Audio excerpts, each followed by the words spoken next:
Un gusto tenerlos de nuevo en Hablemos Escritoras Podcast. Hoy conversamos con la investigadora, ensayista y narradora Sara Šefčovič.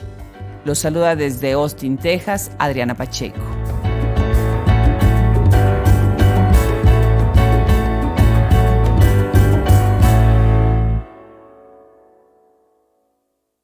Es un gran gusto compartir hoy con Sara Šefčovič, una de las grandes voces sobre cultura política y literaria de México. Nacida el 2 de abril de 1949, tiene una licenciatura y una maestría en Sociología y un doctorado en la Universidad Autónoma de México, en donde también es catedrática. Ha sido columnista del periódico El Universal por más de 25 años. Su libro, Demasiado Amor, 1990, fue llevado a la pantalla en el 2002, con Karina Heedy y Arik Telch en el elenco, y fue nominada para diversos premios Ariel. Sus libros de ensayo son documentos fundamentales para analizar y entender a la sociedad mexicana, tales como País de Mentiras, La distancia entre el discurso y la realidad en la cultura mexicana, 2008, La suerte de la consorte, 2010, Atrévete, Propuesta hereje contra la violencia en México, 2014, y El cielo completo, Mujeres escribiendo, leyendo, 2015. Estamos aquí en Hablemos Escritoras Podcast, muy contenta de estar con Sara Šefčovič. Pues muchísimas gracias. Nos está recibiendo en su casa en Coyoacán. Muy contenta, Sara. Un verdadero honor estar contigo. Yo te agradezco mucho esta oportunidad, de verdad. Y además, bueno, les tengo que platicar que Sara viene llegando de Monterrey. Le agradezco muchísimo que se haya tomado el tiempo de recibirnos porque viene precisamente de hablar de un tema que vamos a abordar el día de hoy, que es la crónica. Muy interesante. Sara, tú eres hija de inmigrantes. Nieta. Mis padres ya son nacidos en México. En México. Y bueno, mucha gente sabe de que tienes esta biculturalidad y esta visión, todo más hacia adentro de México. Tú eres solamente hacia adentro de México. Mi biculturalidad es la parte judía. Mis abuelos tuvieron que salir de Lituania, que en ese momento era parte del Imperio Ruso, los paternos y los maternos de Polonia, y nunca más quisieron saber. Salieron de ahí por la persecución, por el antisemitismo, por el maltrato. Mis abuelos del lado paterno incluso se trajeron a sus padres. Yo todavía conocía a mis bisabuelos. Y se habían escapado de Rusia porque el zar se llevaba a los judíos 25 años a servicio militar. Increíble. Entonces la gente compraba, como es mi caso, apellidos de muertos que ya habían hecho el servicio y se pelaba. Y entonces ellos llegaron aquí, nunca volvieron a hablar con toda intención el idioma ruso, el idioma polaco.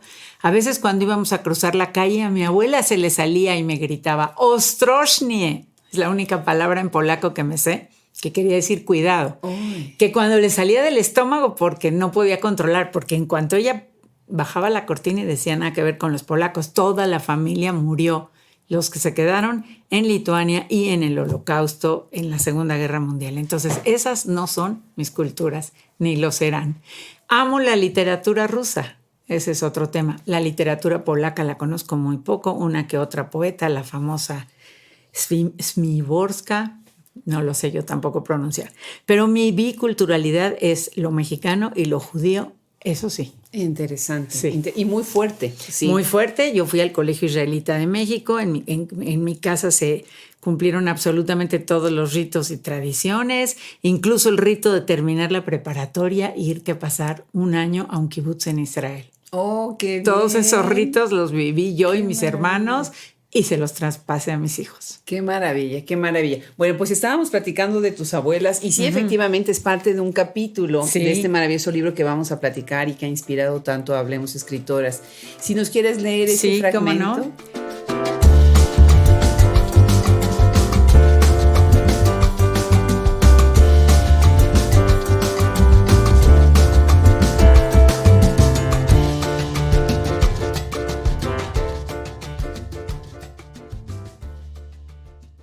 Arriesgadas entonces mis abuelas, mujeres que salieron del este de Europa, una de Lituania y otra de Polonia, huyendo del hambre y la persecución religiosa, sin un centavo y sin tener la más remota idea de a dónde iban a recalar.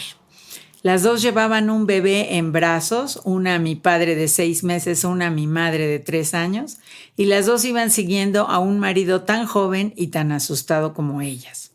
Llegaron a México sin saber siquiera que este país existía. Lo hicieron porque ese fue el boleto de barco o la visa que algún burócrata les entregó.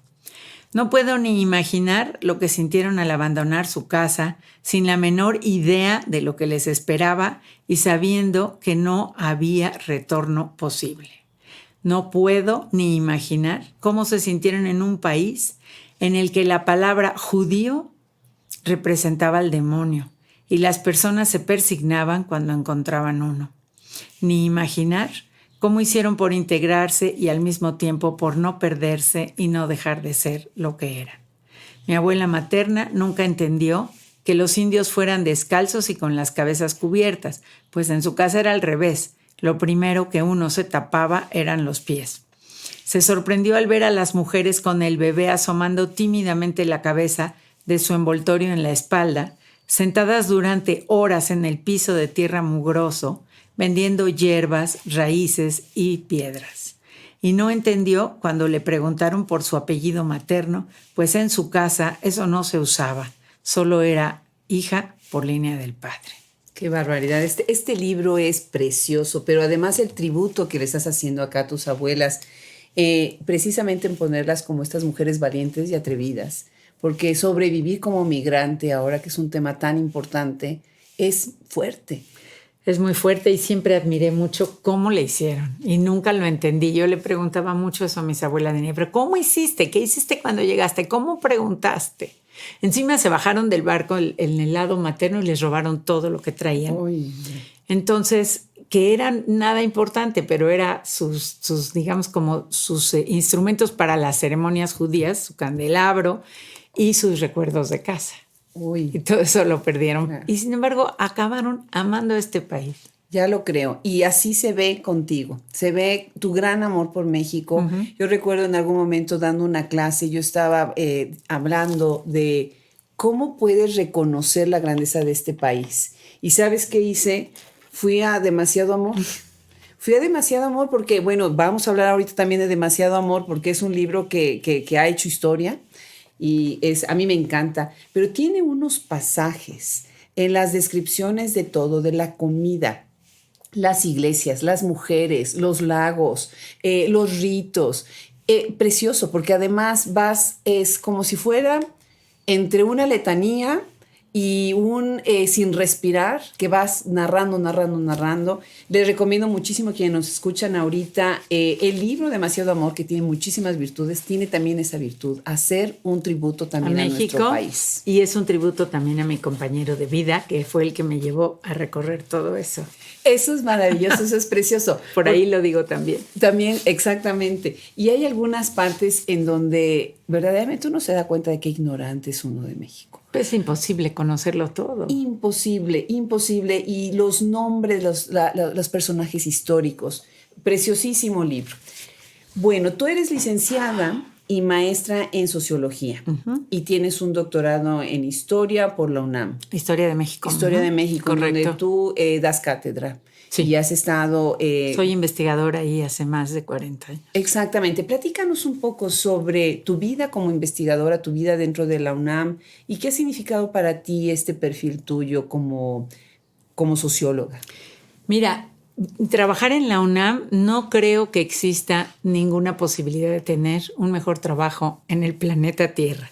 Me van a tener que perdonar que a veces yo abuse de las palabras elogiosas, pero créeme que es el lugar más privilegiado que existe para trabajar, en el sentido de que cuando yo entré, tú podías estudiar o investigar lo que quisieras, recibir un sueldo por hacer lo que te gusta, publicar si querías en la UNAM y si querías afuera. Yo siempre publiqué afuera porque pues la UNAM tenía y sigue teniendo, creo, el defecto de que no distribuye muy bien sus publicaciones, pero no tenías ningún problema en hacerlo.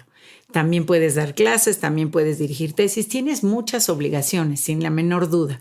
El otro día tenía esa discusión con un lector del Universal que nos llama ustedes los privilegiados ahora que En este gobierno se ha puesto de moda considerar que quien trabaja con un sueldo y tiene los apoyos de un centro de educación o de alguna, es un privilegiado que no se lo merece. Es falso. Nos hacen mucho trabajo, tenemos muchas obligaciones, tenemos que estar informando, tenemos que estar cumpliendo ciertos perfiles. El tipo de artículos y de clases y de todo que haces está predeterminado, no depende de ti. Pero como te digo, me sigue pareciendo el lugar más privilegiado justamente porque estás haciendo lo que te gusta.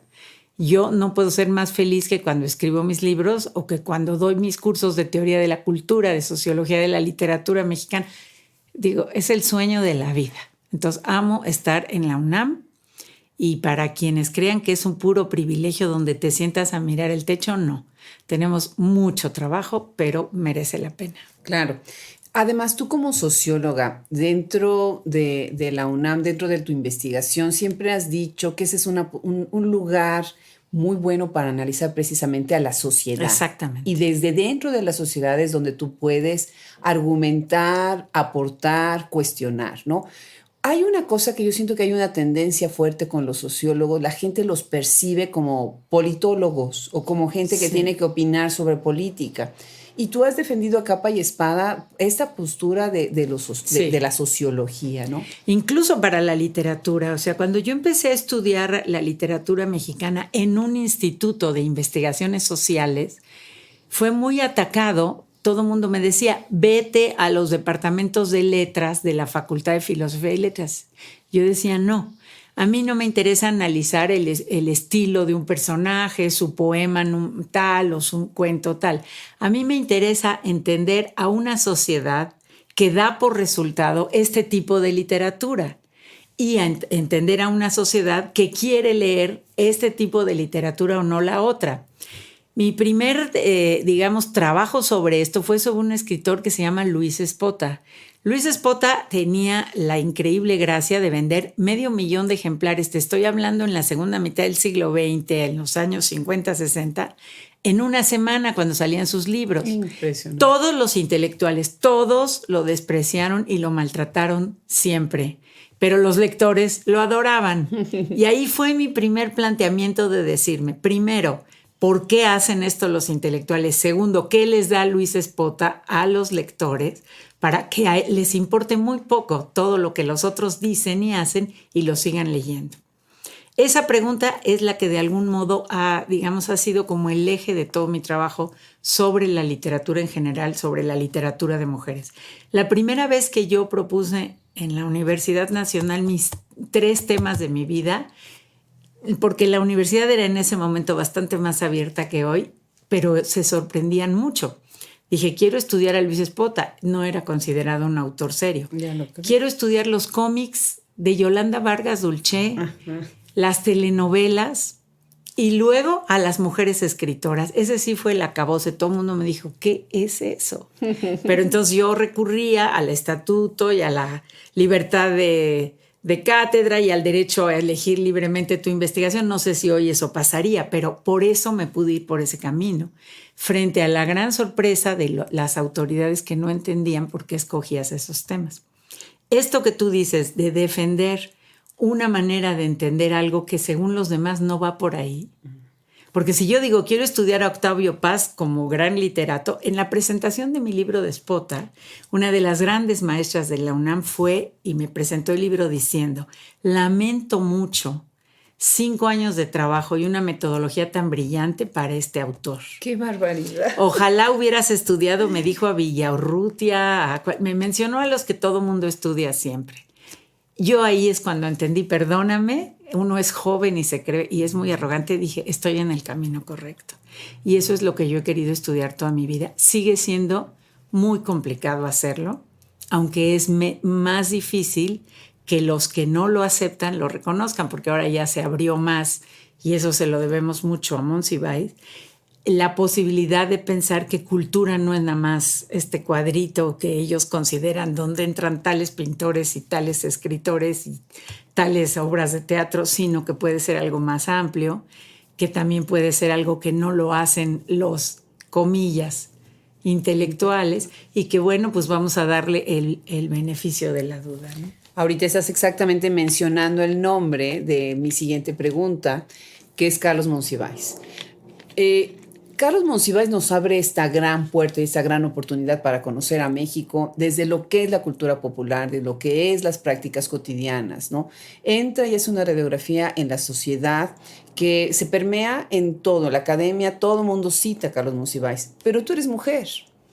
En algún momento, pregunto yo, el hecho de haber sido mujer también fue algo que fue en contra al estar proponiendo un tema completamente novedoso y desprestigiado, como tú lo acabas de decir muy bien, porque Carlos Monsiváis tenía su público, ¿no? Mira, para empezar, hay que poner distancia entre el talento y la capacidad expresiva de Monsiváis, que en efecto tuvo su público, pero que si yo volteo a ver la universidad de mis tiempos, él nunca hubiera podido entrar y nunca hubiera cubierto los criterios que hay que cubrir para ser académico.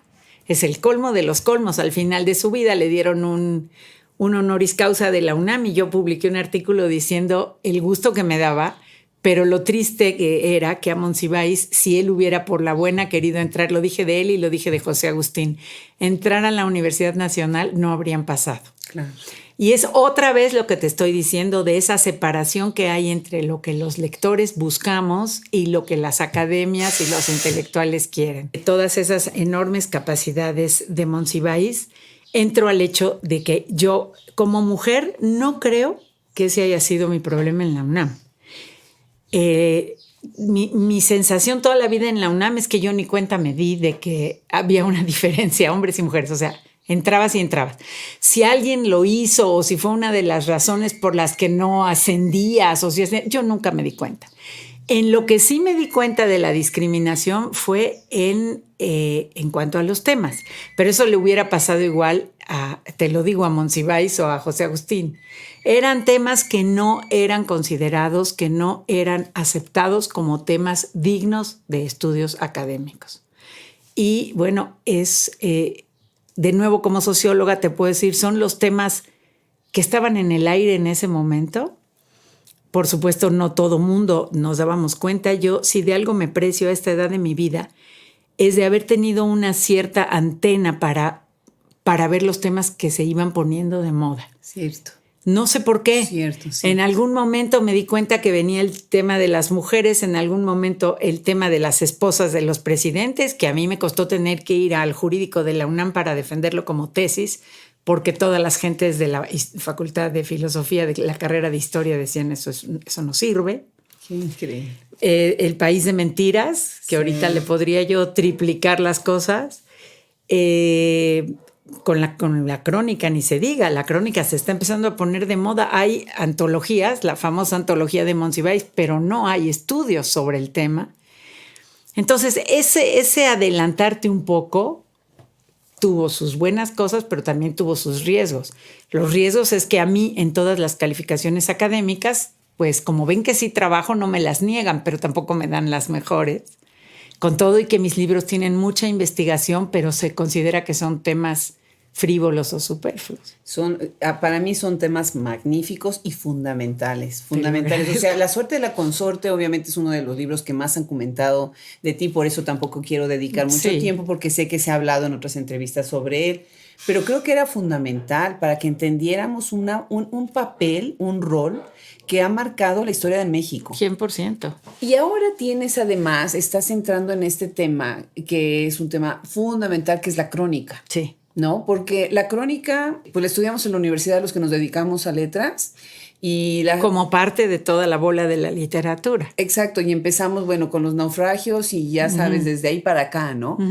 ¿Qué es la crónica para ti? ¿Cómo estás percibiendo esta nueva crónica o de qué manera la crónica te está sirviendo a ti como una herramienta? Te quiero contar, hace unos 15 años más o menos fui a hacer un sabático a la Universidad Estatal de Arizona. Y el primer curso que a mí se me ocurrió darles allá a los estudiantes fue sobre literatura mexicana, hablando así de autores y eligiendo. Y yo veía a mis alumnos aburridos, bostezando. Todos los profesores de literatura mexicana llegaban y enseñaban exactamente Lo mismo, a lo mejor le podías dar un girito por acá, el aspecto sociológico que explicaba aquello por allá. No les da tampoco mucho por la teoría a los alumnos. Recuerdo que a mí alguien de los alumnos me dijo, ¿y por qué viene a sacar a Lukács en este momento si ya se murió hace un siglo? Ese tipo de cosas que hacen los estudiantes y yo les dije, ¿quién dice que la teoría buena solo es lo que se quiere? Pero aquí me dijo, estamos acostumbrados solo a lo último. Le dije, pues se van a acostumbrar de otra manera, porque yo vengo de otra tradición. Pero sí me preocupó mucho pensar que el curso fuera una cosa repetitiva y una cosa que ellos ya se sabían y ya habían visto, que es lo mismo que a mí me había pasado cuando empecé a escribir mis libros y me decían, aplica tu maravilloso método a un autor que valga la pena. Uh-huh. Entonces me eché para atrás y en el segundo curso que di, dije voy a dar crónica, porque la crónica es absoluta y completamente desconocida, porque es un género que te toca cualquier tema y de las maneras más geniales, más divertidas, como era un género que nadie pelaba, que nadie le hacía caso y que estaba ahí perdido en los periódicos y en las revistas. Fue un género muy vivo, muy rico, muy libre, que si tú lo ves ahora que lo estudié en lo global, es de una calidad increíble todo. Mientras que en las novelas tienes algunas muy buenas y otras francas porquerías, ni se diga en la poesía, ni se diga en el teatro, ni se diga en todo. Entonces es ahí en Arizona, que además tenía una biblioteca espectacular, donde yo empecé realmente a meterme en el género crónica y a tomar datos, a lo que me dediqué a hacer 14 años, pues siempre estoy trabajando 3, 4 libros simultáneamente en lo que se me ocurre la idea de cómo armarlo uno. Y fue hace unos 3 años que se me ocurrió, que ya tenía yo más o menos la idea. La primera vez que hice la definición así muy académica de crónica la publiqué en una revista de la Universidad de Arizona, una revista de literatura mexicana más bien, porque es esa universidad de otras varias, se llama Chasqui. Chasqui, sí, uh-huh. Yo tengo también ahí publicado. Ahí sí. Publiqué la primera vez que hice como una definición más académica de crónica y me seguí estudiando eso y me enamoré del género. Y entonces te empiezas a dar cuenta de nuevo cómo es el único género que puede responder a una situación como la que estamos viviendo en México. Uh-huh. Cuando empieza todo este lío de la tremenda inseguridad y todo, y se muere Monsiváis, Elena Poniatowska en su discurso dice, ¿y ahora qué vamos a hacer para entender lo que pasa si ya no estás?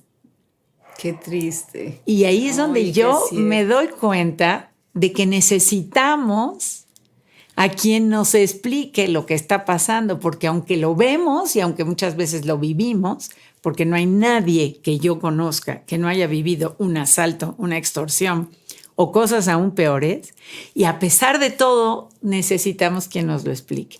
Y ahí es donde percibo que la crónica es lo que va a acabar. Y entonces es cuando me siento a armar el libro y a plantear las diferencias de cómo funcionó la crónica en otros siglos y sus diferencias con lo que está pasando ahora.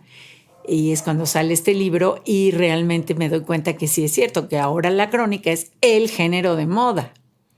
Todos los editores buscan cronistas, todos los periódicos quieren tener cronistas, lo cual le impone también ciertas restricciones que antes no tenía, pero que nos ha permitido entrar en un género espectacular, ¿no?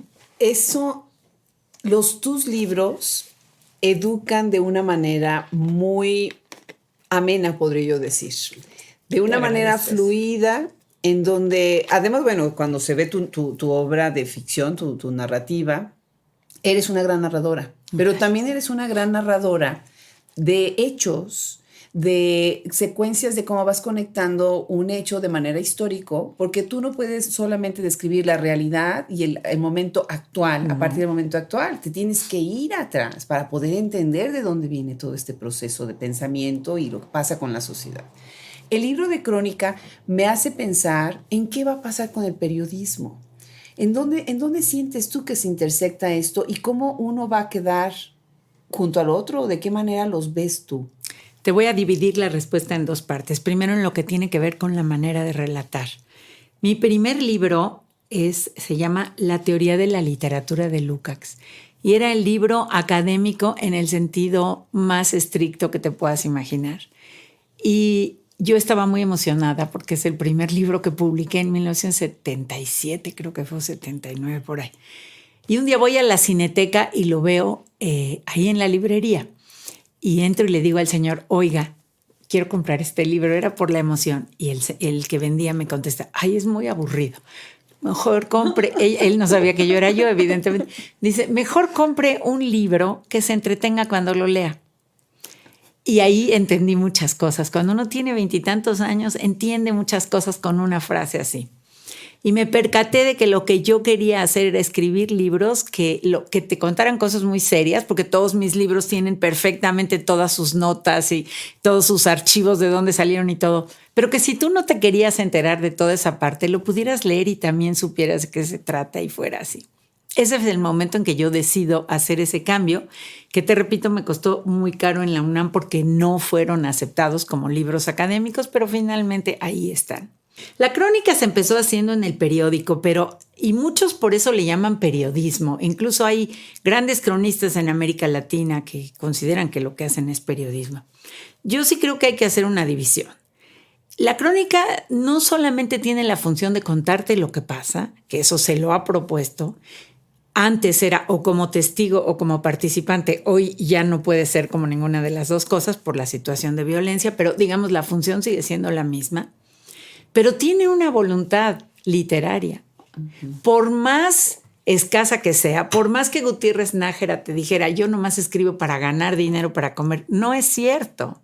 Hay una voluntad de narrar bien, de hacer literatura, que no tiene, digamos, la nota periodística, el reportero que te cuenta de una manera, pues, que tú te enteras de lo que pasa, pero no te produce, por lo menos a mí, no me produce ninguna mayor emoción en términos literarios. Entonces yo pondría ahí la división, pero eso lo puedo hacer yo como académica desde fuera. Quienes hacen crónica se ofenden porque se consideran periodistas. Acabo de estar en una conferencia de Leila Guerriero, que es una cronista muy reconocida y que se considera y se respeta a sí misma como periodista, igual Martín Caparrós. Entonces, bueno, yo te doy mi rayita divisoria, mi frontera, pero no necesariamente es la correcta. No, pues se me hace muy interesante porque además, bueno, 25 años de escribir en el Universal y de hacer crónica de lo que sucede, ¿no? Pues obviamente habla de tu experiencia. Ojalá fuera yo cronista, no, lejos estoy. Ahí nada más soy una opinadora de los problemas nacionales. Pues algunos sí podrían ser crónicas. Lo que yo creo también es que nosotros subestimamos a las personas que tienen contribuciones a periódicos así, con tantos años, y de una manera tan asidua y tan metódica. La disciplina que forza a tener para poder hacer una publicación por 25 años es mucha. Platícanos, ¿cómo se da esto? ¿Cuál es tu dinámica? ¿Cómo seleccionas? Porque además me imagino que para escribir tu columna, tú tienes tu información, la tienes que priorizar, busco, sí. La tienes que primero exactamente buscar, después la tienes que priorizar y después tienes una como que la dejas en stand-by y entonces tomas otra. Igual que mis libros. O sea, yo me levanto todos los días muy, muy temprano, realmente muy temprano, a las 5 de la mañana, y lo único que hago es trabajar. Voy un rato a mediodía a moverme en la alberca o al gimnasio y ya. Pero mi vida entera consiste en eso. Entonces, simultáneamente, como te dije, estoy haciendo los libros, simultáneamente estoy dando mis cursos, que los alumnos también me dan bastante feedback, y simultáneamente estoy muy al corriente de lo que está pasando en México, que me importa mucho y que tengo un compañero que también le importa mucho y platicamos de eso todo el tiempo. Entonces voy haciendo recortes, voy apuntando ideas, tengo cajitas para ideas de esto, del otro, de lo de más allá, y pensando cuál podría ser la prioridad para el artículo de esta semana. A veces tengo artículos medio elaborados incluso para 2 o 3 semanas porque no me alcanza a decir en uno todo lo que quiero decir. Tengo un límite muy preciso. Con el periódico no hay cuentos de caracteres. 1 hora exacta a la que yo lo tengo que entregar, un día a la semana. Claro que yo misma cuando empecé nunca pensé que iba a durar todo este tiempo, pero ahora he descubierto que, aunque a veces no tengo tema y ya es jueves o ya es viernes, me es muy agradable poder decir lo que pienso respecto a situaciones de mi país. De otra manera lo platicaría con mi marido y con mis amigas y nada más. Y poderlo platicar con lectores, algunos de los cuales se enojan y me insultan, pero otros de los cuales sí se han vuelto amigos virtuales, no los conozco, pero interlocutores virtuales, ha sido muy enriquecedor. Y entonces, bueno, pues el punto es la disciplina, pero eso sí, yo siempre te diré, no sé si tengo talento, sé que soy hormiga. Chambeadora y disciplinada, sí. A veces he conocido gente muy talentosa que por la falta de disciplina nos hemos perdido todo lo que podía haber hecho. Mi caso es al revés. Mi caso es de alguien que está todo el tiempo dándole y a veces salen cosas que valen la pena, a veces no, pero siempre estoy en eso, ¿no? Pues muy afortunados los que te leemos, porque a mí me encanta tu columna. El Universal se me hace un periódico magnífico y tu columna siempre ha sido como... Y me ha iluminado en muchas cosas que a veces yo estoy confundida, sobre todo viviendo fuera del país. De México, sí. Es muy alentador. Algo que se me hace, que coincidimos muchísimo. Tú ves la literatura como algo que se está dando para producir libros y una gran falta de lectores, ¿no? Obviamente habemos lectores y obviamente habemos los que te leemos a ti y los que vamos a leer de manera asidua a otros escritores. ¿Cómo podemos nosotros cambiar esto de tener no solamente productores, que tienen que ser además de obras magníficas, escritores magníficos, pero también un lector comprometido? Y esa es una pregunta casi retórica, porque la respuesta es, o sea, casi un sueño, una utopía, ¿no? Pero sí me gustaría, en una frase corta, ¿sí? ¿Cómo podríamos revertir con este proyecto que hay ahora, por ejemplo, de volver a leer y los libros de texto y volver a la lectura, ¿no? Que es el proyecto de Hablemos Escritoras, ¿no? Ya si no las quieren leer, por lo menos escuchen sus voces, por favor. Y después, cuando las oigan, van a ir a sus libros. Voy a hacer lo que un senador dijo una vez y me voy a dar un tiro en el pie yo solita, pero no creo que esto se pueda revertir con este tipo de programas. México es un país donde la gente no compra libros, pero además no lee. En otros países, curiosamente, países como Holanda, como Japón, incluso Estados Unidos, Alemania, hay lectores. Es una tradición cultural muy vieja. Nosotros venimos de una tradición cultural donde estaba prohibido leer. La corona española prohibía leer. Las mujeres además no aprendían siquiera a leer.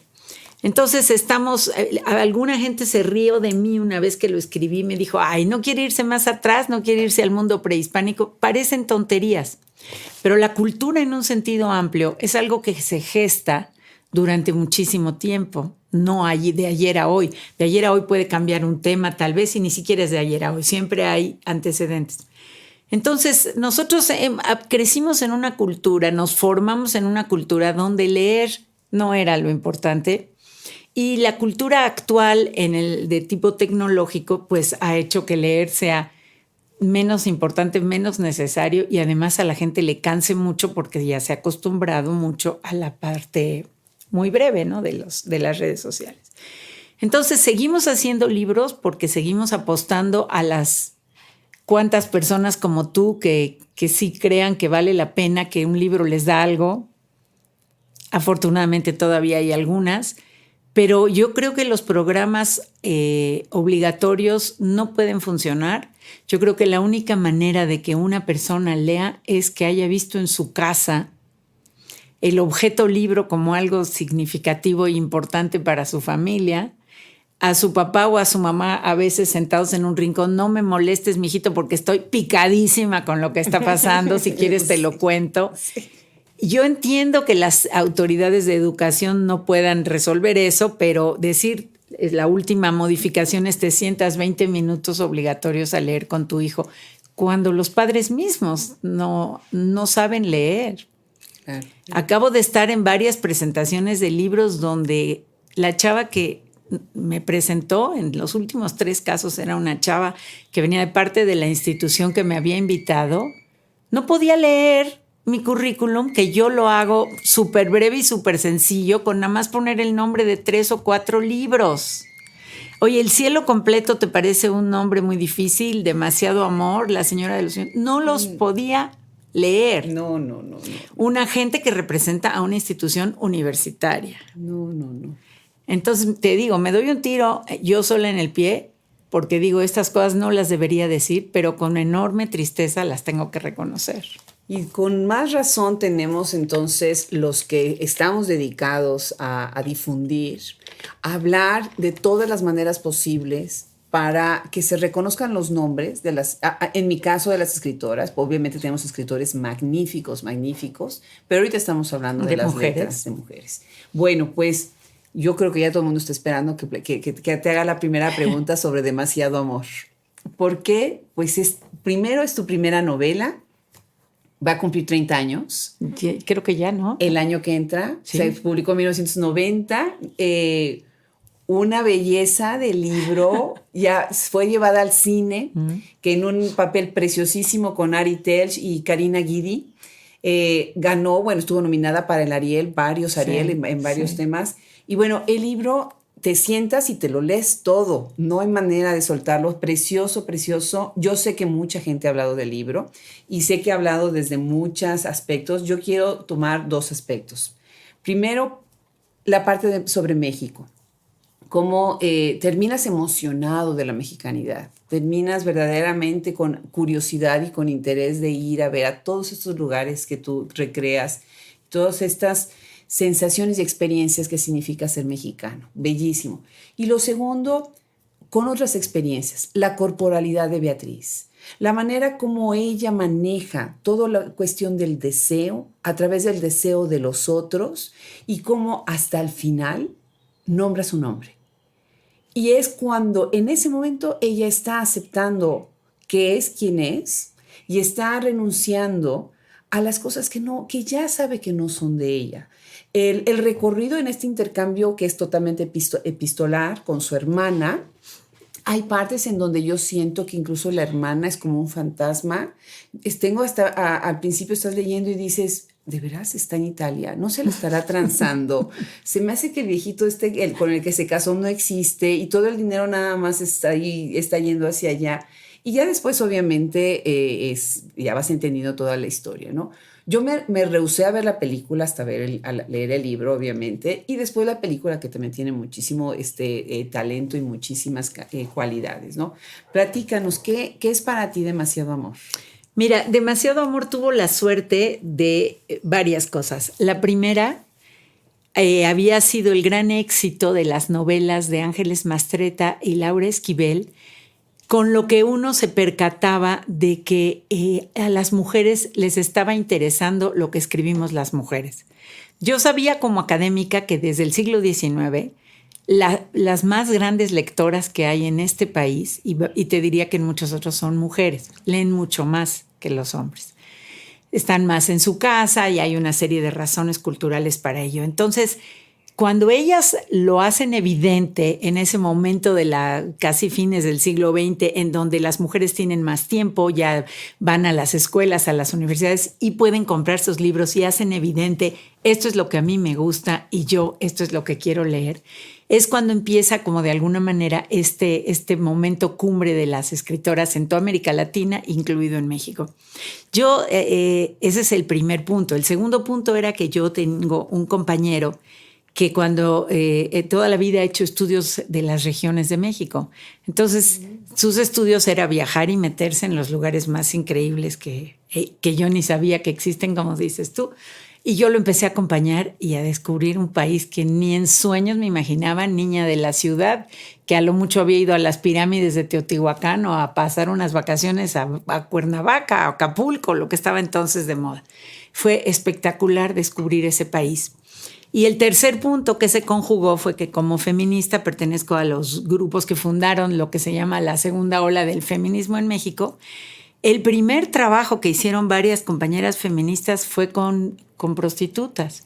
Y cuando yo las empecé a conocer y a hablar con ellas, me conmoví muchísimo. Me pareció que era el trabajo más difícil que puede existir sobre la faz de la tierra, que de nuevo todo el mundo dice, no, que la vida alegre, que seguro les gusta. A lo mejor eso no lo dudo, pero es un trabajo terrible. Y esas 3 cosas de algún modo se conjuntaron, que yo las quería contar de alguna manera, donde tú te dieras cuenta no solo que el país es maravilloso, sino lo difícil que es el trabajo de una mujer que se va por ese camino, la diferencia brutal que ahora se ha manifestado mucho con la delincuencia, de lo que gana una persona que trabaja 8 horas en un empleo y lo que gana alguien que hace su trabajo por fuera, llámese prostitución o delincuencia. Claro. Entonces, bueno, todo eso en ese momento se juntó y salió esta narrativa de Demasiado Amor. Tuve la suerte de recibir una beca de la Fundación Guggenheim con mi libro México, País de Ideas, País de Novelas, en donde hago ese recorrido sobre por qué la literatura mexicana ha sido lo que ha sido durante distintas épocas, qué hizo que cambiara en tales momentos.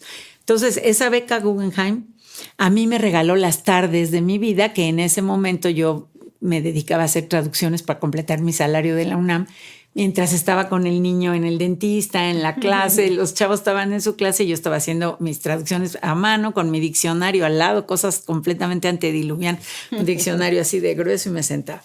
Entonces la Guggenheim me regaló esa posibilidad. Yo tenía muchos años pensando en que quería hacer una novela y así fue como nació Demasiado Amor. Durante 1 año y medio hice la escritura de un trabajo que yo ya había recopilado el material como 5 o 6 años y que tenía en la mente muy presente todas estas cosas, los viajes que hacía con Carlos y el tema de las prostitutas y el tema de las hermanas. Mi hermana estaba en ese momento muy enferma. Me conmueve que la veas como fantasma porque mi hermana se murió después de que salió Demasiado Amor. Wow.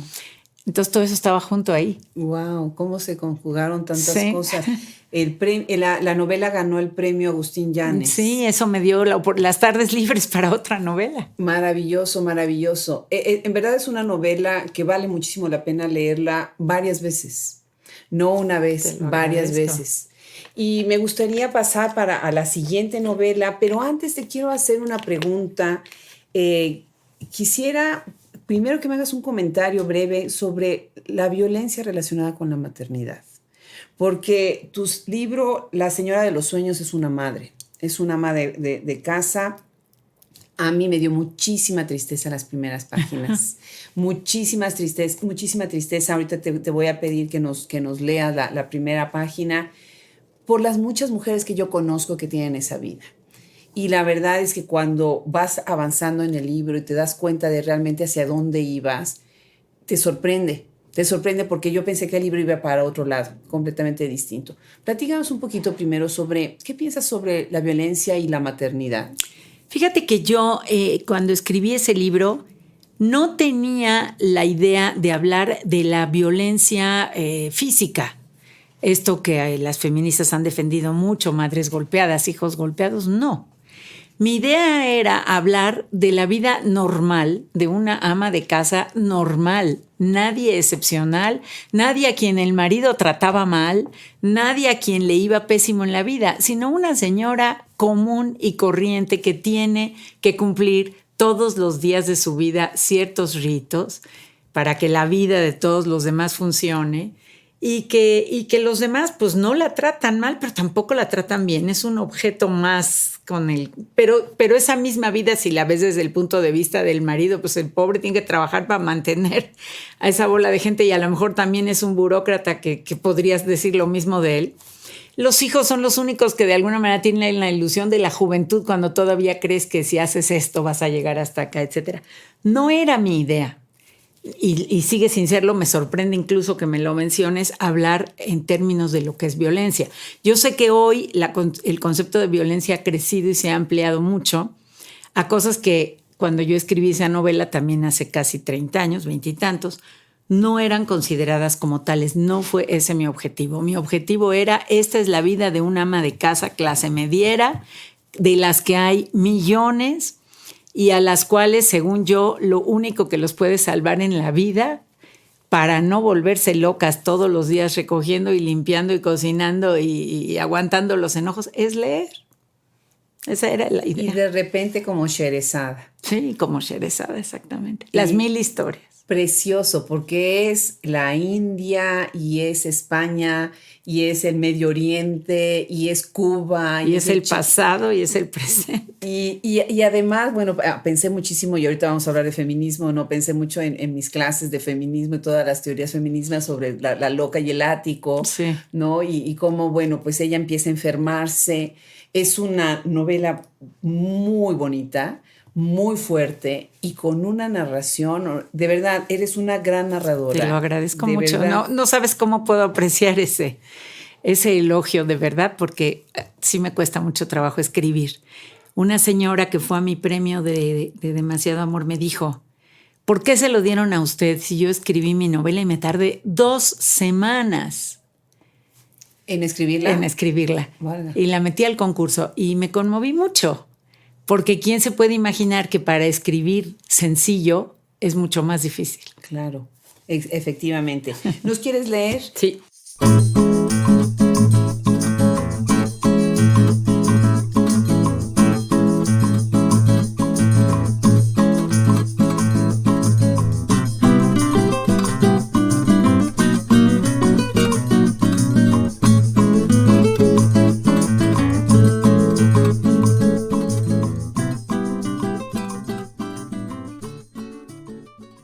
Yo, Ana Fernández, pobre de mí, soy una mujer que se aburre. La vida me pesa, no hay nada que me interese y no le encuentro sentido a la existencia. Tengo el alma envejecida, me siento un trapo, una jerga, me estoy secando. Vivo en el hastío mientras las horas van limando los días y los días van royendo los años. Vivo como muerta en esta vida no vivida y se me escurre entre las manos la vida, mi vida. Nunca hubiera pensado que este vacío podía ser tan fatigoso. Paso tantas horas sin quehacer ni ocupación, los minutos se me hacen eternos inventando con qué llenar el tiempo. Me sé de memoria mi mundo tan estrecho. Ya no me emocionan sus ruidos y a ciegas encuentro sus rincones. Preferiría renunciar a seguir adelante. Me da pánico pensar que llegará mañana y la otra semana, el siguiente mes y dentro de 5 años todo seguirá igual. ¿Habrá salida a esta aridez, a este ahogo, a esta asfixia? ¿Se puede desear algo que no se sabe qué es? ¿Añorar una felicidad de quién sabe si exista? ¿Sentir nostalgia por lo desconocido? Quisiera gritar, solo que habrá alguien que me escuche y serviría de algo. Precioso, precioso. De verdad es un libro que te hace soñar un poquito en todas estas historias. Y por otro lado te das cuenta de la gran soledad en la que vive esta mujer. Y su hija es la que es más severa con ella. Sí. El hijo todavía la coge un poco, No, ¿no? mi aprendizaje con las mujeres es que lo peor son las mujeres con las mujeres. Es terrible porque todas tratamos de hablar de la sororidad y todas esas cosas, y la relación hija-madre es la más difícil que existe y esto no lo invento yo, está muy documentado. Claro, claro. Bueno, pues hablemos de feminismo. Yo como tú también me asumo como feminista. Yo como tú también reconozco cómo se ha distorsionado el término, cómo es muy fácil distorsionarlo y creo que tenemos una labor muy importante, las que creemos y estamos convencidas en el feminismo, de recordarles a las jóvenes que están haciendo lo que están haciendo gracias a una generación que puso el pie en el fuego, que fue la tuya en México, porque en la segunda ola del feminismo y lo que llegó a México no fue nada fácil. No. Y después venimos nosotras, otras generaciones que hemos tenido que seguir arando en otros campos y que a veces sentimos un poco que aramos y que predicamos en el desierto, ¿no? Háblame un poco. ¿Conoces mi libro Son mejores las mujeres? Fíjate que no lo he leído. Bueno, pero sí en lo ese conozco. libro yo hago mi ajuste de cuentas con el feminismo, en el sentido de contar cómo fue la iniciación de todo esto en México, cómo entramos, qué nos propusimos, cómo ha cambiado el feminismo desde entonces, cómo nos maltratan las nuevas feministas radicales que creen que tienen mucho la verdad, y también mis quejas contra aquello que el feminismo pudo haber hecho y no hizo. No me refiero a queja en un sentido de acusar a nadie, sino de yo misma hacer ese ajuste de cuentas, ¿no? Y bueno, pues ahí está. Te cuento las cosas maravillosas que sí hicimos. Gracias a esto existen ahora cosas con las que yo no estoy de acuerdo, pero existen como cuotas, como paridades, que para las mujeres ha sido muy importante, pero yo he visto que se cuela ahí cada bicho que me da mucho coraje y que ponerse el saco de feminismo es una manera de facilitarse la vida o acusar de acoso, pues ha sido una manera de hacer venganzas personales. Son esos extremos a los que me estoy revelando, pero sí sigo pensando que el lugar que ganamos las mujeres de presencia pública, y por lo menos aunque sea fingido, de respeto, de que te tomen en consideración, sí ha sido muy importante, y esto se le debe justamente a las que en los años 60, 70, básicamente en los 70, nos propusimos hacerlo y cayó en una sociedad que lo aceptaba, porque esta misma sociedad mexicana se burló de Rosario Castellanos y en vez de la vigilia estéril, acuérdate, le llamaban la vigilia histéril. Claro. Entonces también nosotras no podemos pensar que es nuestro talento, sino es un momento cultural y social ya muy influido por Estados Unidos que nos permitió que nosotras también pudiéramos actuar así, salir a la calle a manifestarte, y aunque mucha gente nos insultaba, lo pudimos hacer. Y negarse a los festejos del Día de la Madre, aunque mucha gente se molestaba, pudimos hacer todo eso porque ya era una sociedad mucho más modernizada que lo permitía. Claro, y fíjate que para mí algo que fue fundamental con mi feminismo o la manera como yo veo el feminismo es la academia, estudiar, leer y leer. Y aprender que hay muchos feminismos, que ha habido una evolución, sí, que nosotras como mexicanas estábamos luchando por cosas muy diferentes de lo que estaban haciendo en otros países, pero que sin embargo siempre ha habido vasos comunicantes. Claro. Hablamos de Lezama Lima, claro. que nos va abrazando a todas. Claro. Y el objetivo final es muy claro y muy lógico, ¿no? Simplemente tenemos que ponernos en concordancia para, como tú dices, que nadie se salga en esa locura. Que en esos extremos que a veces no tienen que ver con el feminismo, ni con las mujeres, ni con los objetivos, ni con la lucha, sino con razones personales oscuras. Y precisamente hablando de esto, me gustaría cerrar la conversación. El cielo completo. Si ustedes quieren saber de escritoras, tienen que leer este libro. Este libro es un compendio de las escritoras más renombradas.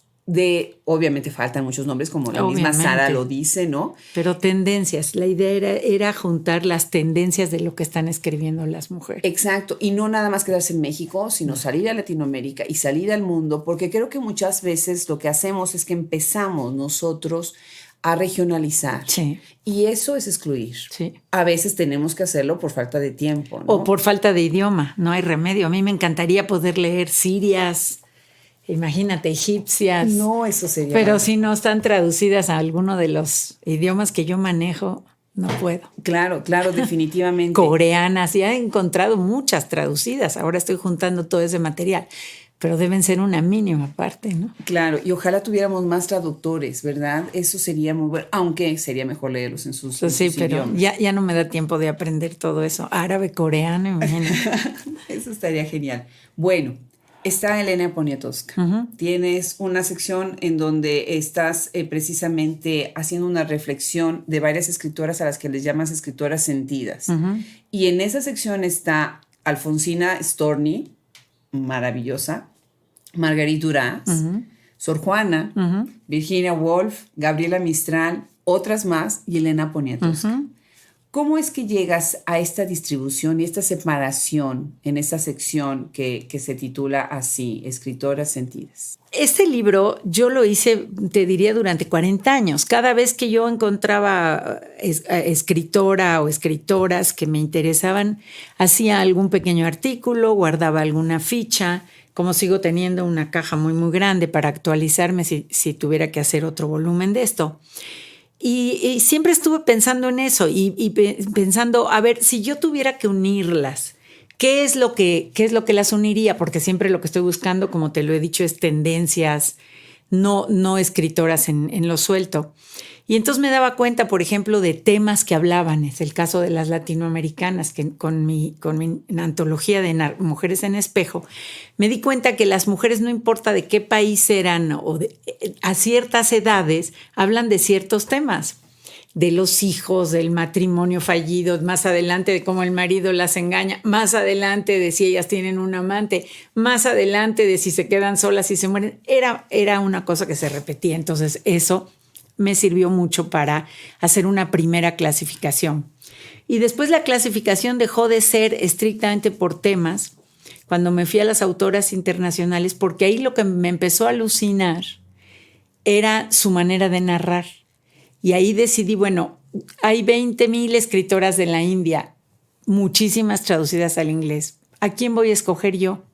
Voy a escoger a la que narra de una manera que yo no puedo pensar en otra cosa durante el tiempo que estoy leyendo el libro. Uh-huh. Puede ser un día o puede ser un mes.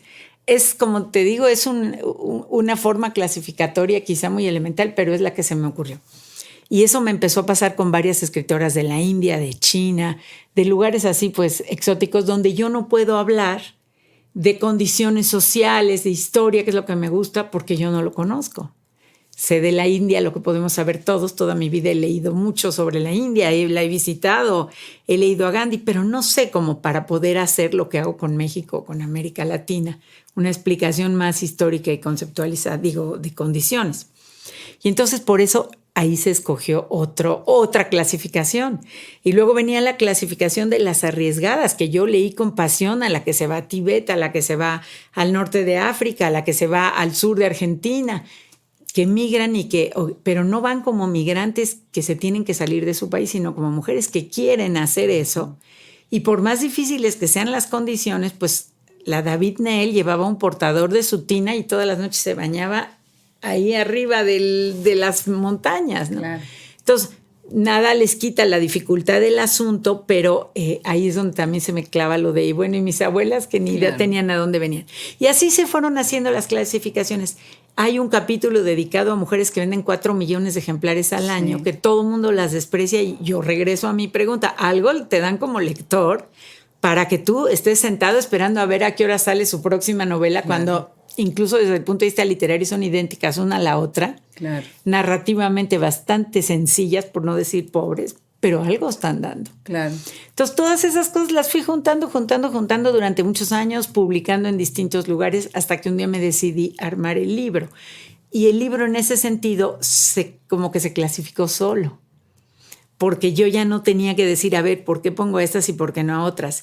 Y luego decidí poner algunas que a mí me parecieron muy importantes para mí. Una es esta sección de qué hablas, donde están Gabriela, Elena y todo, porque son mujeres que en eso rompieron en su momento con la tendencia que había en su país. Gabriela Mistral es un ejote salido de la nada. Tiene la suerte del momento histórico, la guerra, no querían conflictos, entonces ¿a quién le damos el Nobel ahí? Una chilena desconocida que no nos va a generar problemas, ¿no?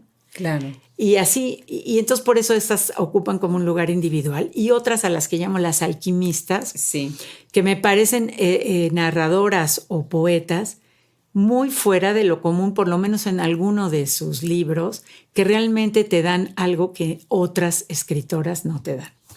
Hoy le podría aumentar muchos capítulos, y le podría aumentar sobre todo un capítulo no bonito, un capítulo feo de lo que yo he llamado las escritoras yoicas, que me parecen la moda más aburrida y más nefasta para la literatura. Lo están haciendo hombres y mujeres por igual, que es hablar de mí, lo que yo quiero, lo que yo siento, donde yo voy, lo que yo veo, y que el resto del planeta Tierra no te importe.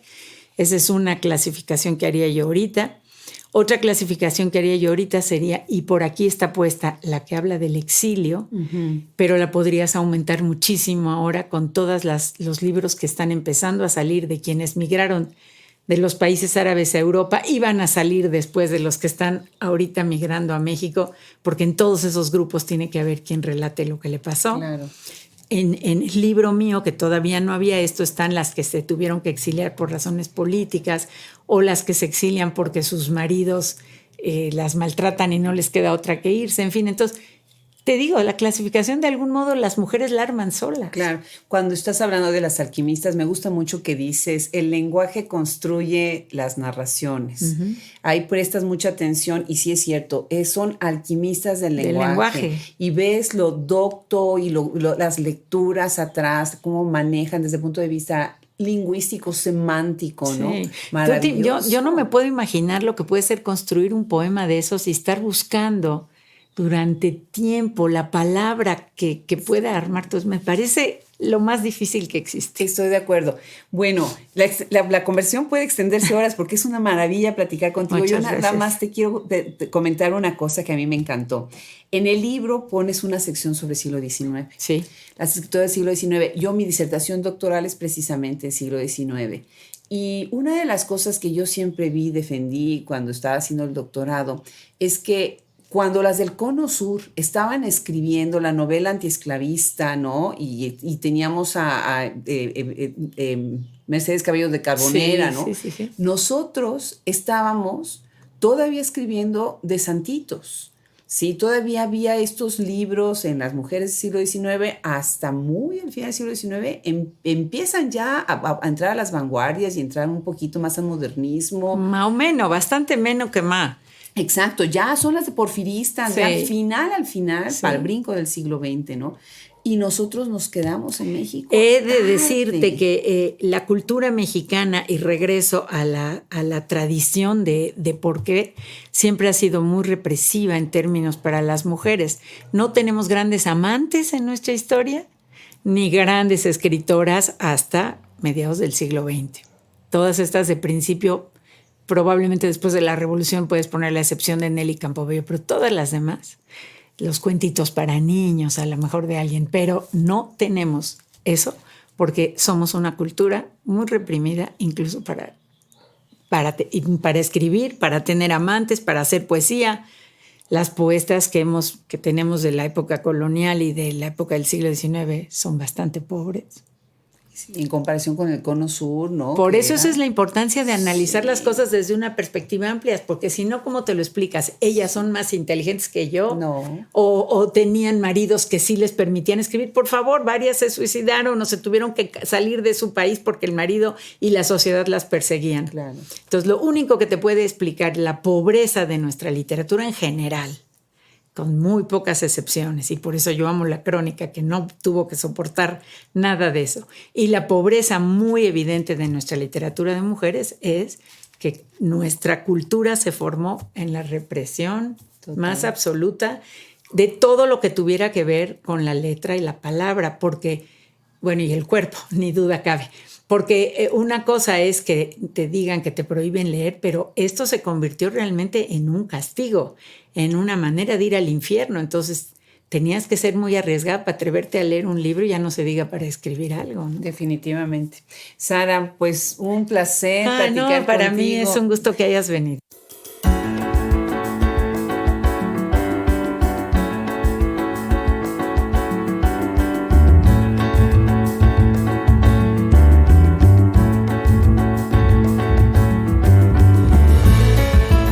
Hablemos Escritoras Podcast es gracias a la producción y edición de Fernando Macías Jiménez, social media Andrea Macías Jiménez, colaboración de Wilfredo Burgos Matos. Se despide de ustedes, hasta la próxima, Adriana Pacheco.